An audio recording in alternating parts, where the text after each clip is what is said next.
யோவானுடைய தூதர்கள் போன பின்பு அவர் யோவானை குறித்து ஜனங்களுக்கு சொன்னது என்னவென்றால், எதை பார்க்க வனாந்திரத்திற்கு போவீர்கள்?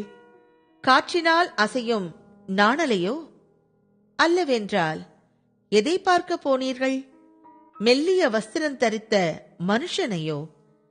அலங்கார வஸ்திரம் தரித்து செல்வமாய் வாழ்கிறவர்கள் அரசர் மாளிகைகளே இருக்கிறார்கள். அல்லவென்றால் எதை பார்க்க போனீர்கள்? தீர்க்கதரிசியையோ? ஆம், தீர்க்கதரிசியை பார்க்கிலும் மேன்மையுள்ளவனையே என்று உங்களுக்கு சொல்லுகிறேன். இதோ, நான் என் தூதனை உமக்கு முன்பாக அனுப்புகிறேன். அவன் உமக்கு முன்னே போய் உமது வழியை ஆயத்தம் பண்ணுவான் என்று எழுதிய வாக்கியத்தால் குறிக்கப்பட்டவன் இவன்தான். ஸ்திரீகளிடத்திலே பிறந்தவர்களில் யோவான் ஸ்நானனை பார்க்கிலும் பெரிய தீர்க்கதரிசி ஒருவனும் இல்லை.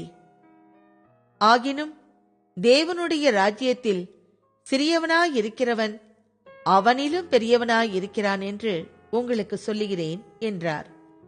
யோவானுடைய உபதேசத்தை கேட்ட ஆயக்காரர் முதலான சகல ஜனங்களும் அவனாலே ஞானஸ்நானம் பெற்று தேவன் நீதிபரர் என்று அறிக்கையிட்டார்கள்.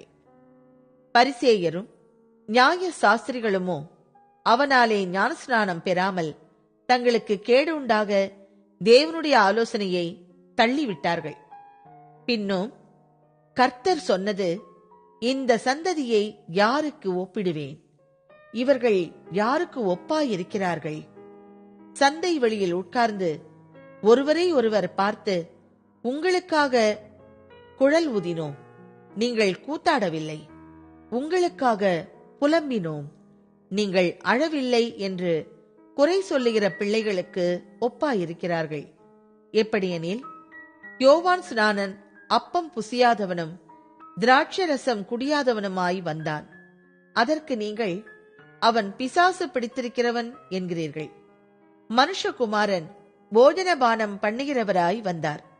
அதற்கு நீங்கள், இதோ, போஜன பிரியனும் மதுபான பிரியனுமான மனுஷன் ஆயக்காரருக்கும் பாவிகளுக்கும் சிநேகிதன் என்கிறீர்கள். ஆனாலும் ஞானமானது அதன் பிள்ளைகள் எல்லாராலும் நீதி உள்ளதென்று ஒப்புக்கொள்ளப்படும் என்றார்.